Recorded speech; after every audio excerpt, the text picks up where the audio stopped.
महाराष्ट्र में आगामी विधानसभा चुनाव को लेकर सियासी पारा हाई है।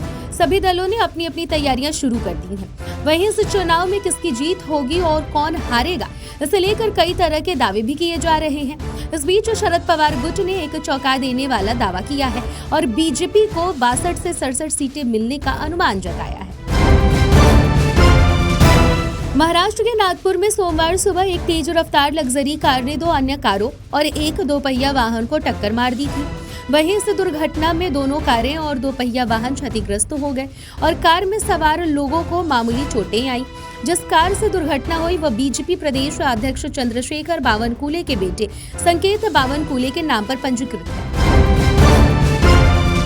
महाराष्ट्र में विधानसभा चुनाव तैयारियों के बीच प्रदेश कांग्रेस के नेता विजय वडेट्टीवार ने बड़ा दावा किया है और उन्होंने कहा कि एक आंतरिक सर्वेक्षण के अनुसार उनकी पार्टी को विधानसभा चुनाव में 85 सीटें मिलेंगी। कांग्रेस की जीत को सुनिश्चित करने के लिए सांसद और पार्टी के वरिष्ठ नेता राहुल गांधी से चुनाव प्रचार के दौरान बड़ी संख्या में रैलियां करने का अनुरोध किया है ताकि कांग्रेस को और मजबूती मिल सके।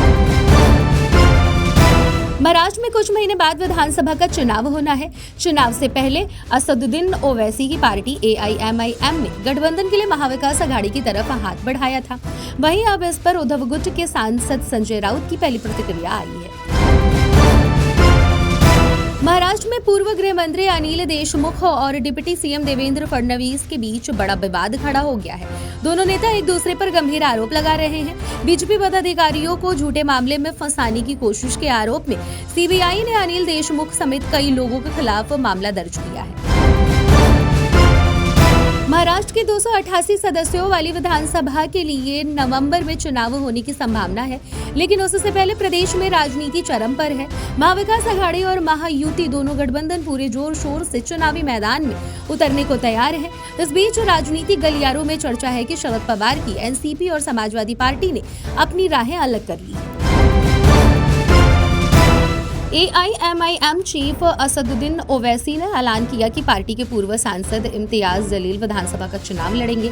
इसके अलावा मुफ्ती इस्माइल कासमी, फारूक शाब्दी और रईस लश्करिया भी विधानसभा चुनाव में पार्टी के उम्मीदवार होंगे। ओवैसी ने कहा कि और उम्मीदवारों की घोषणा बाद में की जाएगी। केंद्रीय गृह मंत्री अमित शाह ने मुंबई में लाल बाग के राजा के दर्शन किए। वहीं अब उनके मुंबई दौरे को लेकर अब सियासत तेज हो गई है। अमित शाह के लाल बाग दर्शन से पहले शिवसेना यूबीटी नेता संजय राउत के बयान से महाराष्ट्र की राजनीति में नए मुद्दे पर जुबानी जंग छिड़ गई है।